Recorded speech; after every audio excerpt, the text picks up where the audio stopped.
What is happening, baby? Welcome back to the Huddle Chat Sports Network's very own Fantasy Football Huddle presented by Danklyfe brand and yours truly, Dallas Clark. Today, we're talking about the Week 6 Stardom and Situm list for you guys. I apologize about getting it out a little bit later than I wanted to. It has been an absolutely hectic week, taking on new responsibilities at work and things like that, but y'all don't give a crap about that. All y'all want to know about is this Stardoms and Situms list. So we're going to be kicking things off perfect and right for you guys here. I know we're going to be missing the Thursday night football game, but we'll be getting every game in the Sunday slate as well as Monday night football. So make sure you stay tuned and make sure you smash that like button as well as that subscriptions bar and notifications bell so you always stay notified on when new content is coming out. And if you're listening on our new platform over on Spotify, make sure you hit that follow button and head on over to the mothership sometime and hit that subscriptions bar so you can always see those new graphics that we will be having back on the next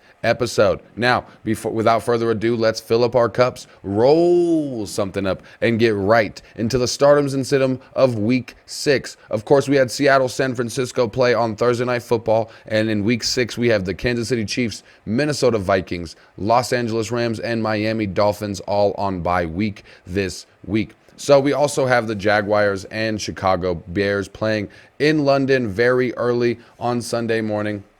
As far as that game goes, I'm starting Caleb Williams. You're looking at Jacksonville allowing the most points per game to quarterback this season, and they've allowed top 10 quarterbacks in 4 of their 5 games. And in the one game they wasn't a top 10 quarterback, it was a top 12 quarterback. So definitely starting Caleb Williams this week. And I'm keeping DeAndre Swift in the lineup. He's had absolutely insane volume for the last 2 weeks, and he's got 25 combined points in the last 2 weeks. You're also looking at the Jacksonville Jaguars defense allowing a top 5 points to running backs this season so far. I'm staying away from Trevor Lawrence, from Prince Lawrence. You're looking at him, the Chicago Bears being dead last in points allowed to quarterbacks this season. Plus, Trevor Lawrence did have a good game against the Indianapolis Colts last week, but who's not having a good game against the Indianapolis Colts defense at this point in the season? So I'm staying away from T-Law. And on the other side of the ball, I'm starting the Chicago Bears defense and special teams. I know it's going to be a little bit more difficult to find a trustworthy defense and special teams on paper this week. So I definitely am going to be throwing a couple of those defenses in there. And Chicago is one of those that I'm eyeing this week. But I will be staying away from Tank Bigsby. When you're looking at the Jacksonville Jaguars offense, I think he had a great game last week. But just like I said about Trevor Lawrence, you're looking at the Indianapolis Colts allowing running backs to do virtually whatever they want this season. Plus, Travis Etienne was a little banged up. He's a lot healthier going into this game. So I think his volume and his output in this offense is going to be decreased by a significant margin this week. Moving on to the early slate in the games, and if you haven't yet, make sure you check below for in the description for the link to our Discord, which is a great fantasy football community we're trying to build. We're going to be giving you a weekly newsletter there and more detailed Stardoms and Situms. Plus, you guys can get more information at the source there when it comes to that. So make sure you drop below and hit that Discord. But while we're going into these morning games, we're going to be starting with the Tampa Bay Buccaneers New Orleans Saints game. We're restarting Chris Olave, but it's not going to be without risk. You're looking at Derek Carr not playing this week, so they're going to be not having the same output in offense passing wise this week. I'm staying away from Rashid Shaheed, but I'm starting Chris Olave, and like I said, it's not going to be coming without risk, so temper your expectation on Chris Olave. But you are looking at Tampa Bay allowing the 6th most points per game to wide receivers. When we're talking about wide receivers this game, though, I am extremely excited to watch the matchup between Mike Evans and Marshawn Lattimore. However, I am staying away from Mike Evans against Marshawn Lattimore. Mike Evans averages 2.6 receptions a game in his last 7 matchups against the Tampa Bay Buccaneers or against the New Orleans Saints. Marshawn Lattimore does have him on lockdown. If you think that Mike Evans really has the upper hand in this matchup, you really just got to be a biased Tampa Bay Buccaneers fan at that point.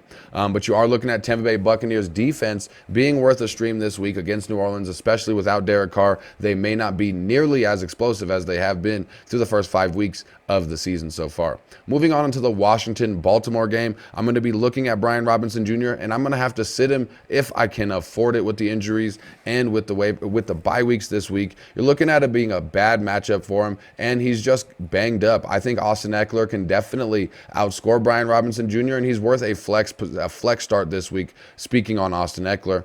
But as far as Brian Robinson Jr., I would just at least temper my expectations if you have to start him. But if you have a decent option that you can put behind him, I would definitely take Brian Robinson Jr. out of my starting lineup this week if I can afford it. You're also looking at me potentially starting Zach Ertz. I know it's been really hard to find tight end production this week, this year, but you're looking at Baltimore allowing the 4th most points per game to tight end this season. You're also looking at Zay Flowers being in the starting position this week. You're looking at them allowing at least 18 points to a wide receiver every game when you're talking about that Washington defense. And you guys know that we've been picking on that Washington Commanders secondary. They have performed a lot better over the past few weeks, but they still are near the bottom of the league as far as passing numbers allowed to quarterback and wide receiver. You're looking at Zay Flowers also leading all the Ravens in all of the main receiving categories. So I'm definitely starting Zay Flowers this week, and I'm going to be also starting Terry McLaurin. Looking at Terry McLaurin, have the 3rd most yards and 3rd most points per game amongst wide receivers at the current moment, so I think he's going to keep that going, especially with the connection you've seen him have with Jaden Daniels thus far this season. Another player I want to talk about in this matchup, it's actually 2 players. We're going to be staying away from Isaiah Likely and Mark Andrews. This Washington Commanders defense has been extremely open to every passing opportunity, except for in the tight end position. Unfortunately, when you're looking at this matchup for them this week, you're looking at them only allowing 3 targets, 13 yards, and 2 touchdowns so far, 2 tight ends this season, and you're looking at them not allowing one single tight end to perform against them hit the top 10 tight ends in fantasy football. So stay away from the pair of Baltimore Ravens tight ends. Moving on to the next game, we're going to be talking about Arizona Cardinals at Green Bay Packers. I'm going to use Michael Wilson as a sleeper for you guys this week. I personally am staying away from him just because he's burned me a few times, and I have better options than Michael Wilson. But if you need a sleeper, if you need an immediate flex starter, I definitely think Michael Wilson is going to be up there for you as far as potential. You're looking at Green Bay allowing the 9th most points per game to wide receiver thus far this year, and you're looking at the fact that Marvin Harrison Jr. is taking a majority of the attention from defenses, which opens up those other wide receivers like Michael Wilson, Greg Dortch, and I think Michael Wilson is the definite number 2 in this offense, so take him and start him in your flex position, especially if you need some help. I'm also starting Tucker Kraft at tight end. He was the number 1 tight end overall over the last 2 weeks, so you got to keep him in your lineup, especially with Jordan Love being back. Of course, we're starting Jordan Love, we're starting Josh Jacobs, we're starting Jaden Reed. Most of the Green Bay Packers offense we're taking a part of this week. As far as Arizona, same thing. You're looking at Marvin Harrison Jr., Kyler Murray. They're all going to be staying in your starting lineup as well. Let's move on to the next game, which will be the Indianapolis Colts at the Tennessee Titans. You're looking at Tyjae Spears being a sleeper this week. Look at what Tank Bigsby did against the Indianapolis Colts. Look what Roshan Johnson did against the Indianapolis Colts. Both of these number 2 running backs had games of their careers against the Indianapolis Colts. I think Tyjae Spears is going to continue that trend. This Indianapolis Colts defense, especially on the rushing side of things, is completely banged up. I think that's going to be a close game. Game script will allow Tyjae Spears to be involved in the game for the majority of the game. So I think he definitely is going to be worth a flex start this week. I'm sitting Anthony Richardson no matter whether he plays or not.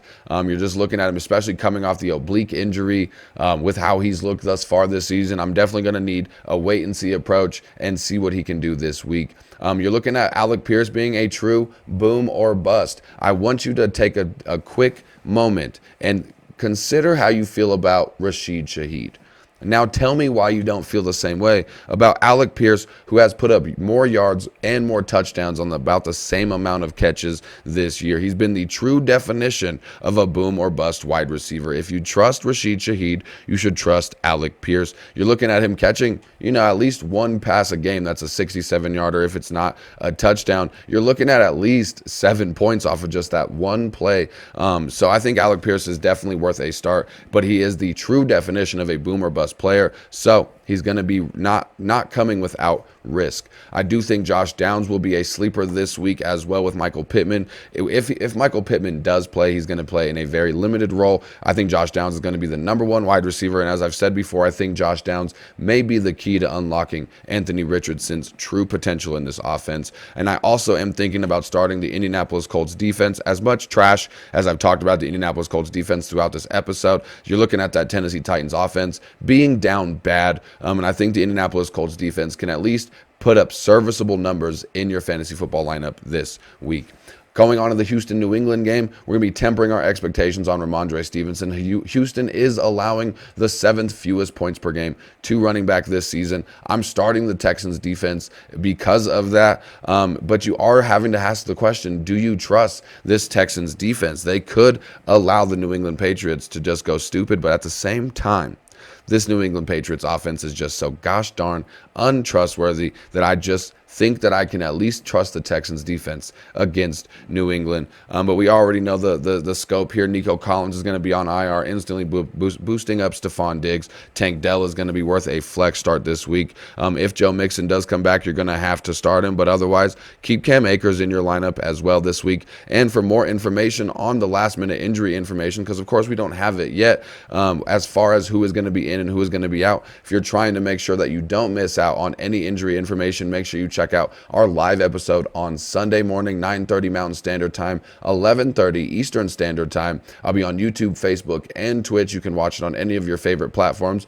that you already watch the Huddle Chat Sports Network on. We give you last-minute injury advice, last-minute lineup advice, and I give you some parlays that can hopefully help you pay your rent this week. Now, moving on into the next game, which will be the last morning game on the slate, will be the Cleveland Browns at Philadelphia Eagles. We're starting Amari Cooper against this Philadelphia Eagles secondary because they do allow points. Cleveland will also be playing from behind for majority of this game. When you look at game script, it's going to be in Amari Cooper's favor this week, and Philadelphia is allowing the 4th most points per game to wide receiver in 2024. So start Amari Cooper, but I do want to sit Dallas Goedert on the Philadelphia Eagles side of things. You're looking at him being the number one beneficiary of all of these injuries. No Devontae Smith, no A.J. Brown, a banged up offense, and an offense that's just been struggling to get out of the gate and looking for answers. Dallas Goedert has definitely been a saving grace for the Philadelphia Eagles, and he has been a saving grace for people scrambling at tight end over these past couple of weeks. However, with A.J. Brown coming back, Saquon Barkley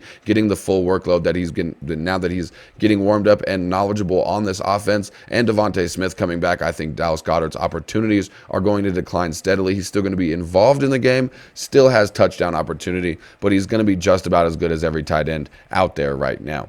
You're looking at Cleveland also being really good against tight ends, so I'm just staying away from Dallas Goedert if I can afford it. But I will be starting the Eagles defense this week as well against this Cleveland Browns offense. I think Cleveland Browns, the only way that they really stand a chance is by a bunch of desperation moves. And like I said, that's where I'm leaning into that Amari Cooper phase. But I think the Philadelphia Eagles is a good matchup to trust this week. Now let's move on into the later slate of games, the afternoon slate that I like to call it. You're looking at the first game being the Chargers at the Broncos. I'm starting both Broncos defense and Chargers defense.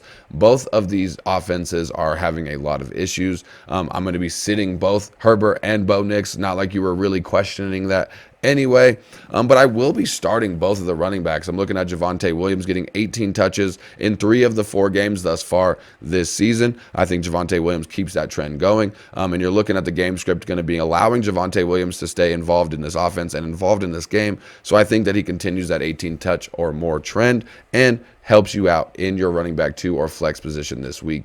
And I do think Courtland Sutton, I think he's going to be a complete boomer bust. It's touchdown or bust for Courtland Sutton. I feel like he's getting the targets, but they're not all coming through. Maybe half of them, if you're lucky, are coming through. You just got to hope one of them goes for a touchdown, and you're going to be happy with Courtland Sutton. If not, you're going to be slightly disappointed, if not majorly disappointed, depending on how good these defenses perform. Like I said, those are probably the 2 players, I guess, that I'm most comfortable in starting is going to be the defenses from both sides of this game. Let's move on to the next game, which will be the Pittsburgh Steelers at the Las Vegas Raiders. I'm going to be starting Najee Harris. You're looking at Cordell Patterson still being out. You're looking at Jalen Warren being out. So I'm going to be starting Najee Harris again this week. I'm staying away from Alexander Mattison on the other side of the ball, though. You're looking at him not performing when he was given that number one opportunity last week, and that's what I told you guys to stay away from him last week. He hasn't performed at any point in his really career when you expect him to. He plays great as the number 2 running back. He plays great as the 1B in some offenses, but whenever the person that's taking the other half of the carries away from him gets out of the way, Alexander Mattison just cannot get it done. He's great in a 1-2 punch combination, but he's not great being the bell cow back. So I'm staying away from Alexander Mattison this week. I do think Trey Tucker will be an insane sleeper for you to go out and get this week. He's probably my favorite sleeper to start in your roster this week. You're looking at Las Vegas needing him desperately if they want to move the ball this week. You're looking at Brock Bowers getting a large part of the attention. So I definitely think Trey Tucker is going to be worth a late flyer this week, and you might even be able to snag him up off your waiver wire still right now. Moving on to the next game, you're going to be looking at the Atlanta Falcons at the Carolina Panthers. I definitely think Tyler Algier is going to be a sleeper. You're looking at him beginning to get involved into the passing game. Carolina is allowing the most running back touchdowns this season, and you're looking at Bijan Robinson just slightly underperforming this season. He's been quite a bit of a disappointment, as most of the top draft picks have been in one way or another this year. So I think Tyler Algier, he's creeping in to some relevancy, and if you need some help at the running back position or in your flex, he is definitely worth a fly this week. I'm also looking at starting Kyle Pitts. I know you guys are sick of hearing about that, but the tight end position is just absolutely a mess. Not really many tight ends have been trustworthy, but you're looking at Carolina allowing the 6th most points per game to the tight end position this season, which is allowing me to lean more into the Kyle Pitts trustworthy phase this week. I also do think that Ray McCloud will be a sleeper this week. He's got 4 games with 5 or more targets. He's been heavily involved in this offense, and this looks like a game where Atlanta might be able to have a bit of fun in. So I think Ray McCloud is definitely going to be an option that you may add into your flex position this week. Now, the last afternoon game we're going to be talking about is going to be the Detroit Lions-Dallas Cowboys game. I'm starting Dak Prescott. He's throwing at a top 5 pace, and you're looking at Detroit allowing top 8 quarterbacks in their last 3 games, and 2 of them were Geno Smith and Baker Mayfield. Dak Prescott definitely has better teams and definitely better ability than both of those quarterbacks, so I think he can definitely hit that top 8 quarterbacks and continue this trend against the Detroit Lions defense. Now you're looking at Jared Goff being a sit for me on the other side of the ball. Only 250 yards passing have been allowed one time against this Cowboys defense. They have definitely been locked down against opposing quarterbacks, and Jared Goff has only scored over 15 points in a fantasy football game one time this season, and he had a damn near perfect game in order to do so. I just don't think the cards are in Jared Goff's favor to have a great game, but I think Amon-Ra, of course, David Montgomery, Jahmyr Gibbs, the normal starters you're going to be going ahead and playing. CeeDee Lamb we're going with, and of course Jalen Tolbert I think is going to be a decent sleeper, and you might be able to snag him off the waiver wire, as I told you guys in the waiver wire episode. If you haven't seen that, there will be a link in the description below. Now moving to Sunday Night Football, we're talking about the Cincinnati Bengals New York Giants game. I think Chase Brown is going to be a great start this week. Zach Moss is banged up, and the Giants are allowing the most amount of long runs and the most receptions to running backs this season. I think Daniel Jones can have a really good game this week as well. He had a good game last week with no Malik Neighbors at all. And you're looking at Cincinnati allowing 274 yards or more and 8 touchdowns in the last 2 weeks. So I think that Daniel Jones can continue that trend, and especially if Malik Neighbors comes back, he may be a trustworthy quarterback that you can have missing the Patrick Mahomes, missing Sam Darnold. You might need an option this week, and I think Daniel Jones could definitely be the guy to fill in for those lost players this week. Last game we're talking about, of course, is going to be Monday Night Football, and if you haven't yet, please make sure you smash that like button and that subscriptions bar so you always stay notified on the new episodes that come out. However, we're looking at that Buffalo-New York Jets game. It took 22 targets for Garrett Wilson to get 100 yards last week. I just don't see a possibility for Garrett Wilson to be a really trustworthy start this week unless you really desperately need him. And if you really need him, you're just really hoping for a touchdown, and you're hoping for that touchdown to come early. You're looking at Garrett Wilson scoring less than 12 points per game in every game he's played against Buffalo so far in his career. Garrett Wilson has not only been playing not that great this year, he hasn't been playing great against the Buffalo Bills historically. So I think this is a week that you can stay away from Garrett Wilson. You're looking at the tight end and running backs against Buffalo do tend to eat, though. So of course we're starting James Cook. We're starting Breece Hall, maybe even taking a flyer on Braylon Allen, and I think Tyler Conklin is going to be a great start as well in the tight end position this week. But that's going to do it for the startums and situms of Week 6. I apologize again for getting them out a little bit later than I wanted to, and we will have the graphics back on our show here hopefully next week. There's just been an issue with the program that we use for the graphics, so hopefully we get that taken care of. But other than that, guys, make sure you keep your chins up and your attitude down, and I'll see y'all next time. Peace out.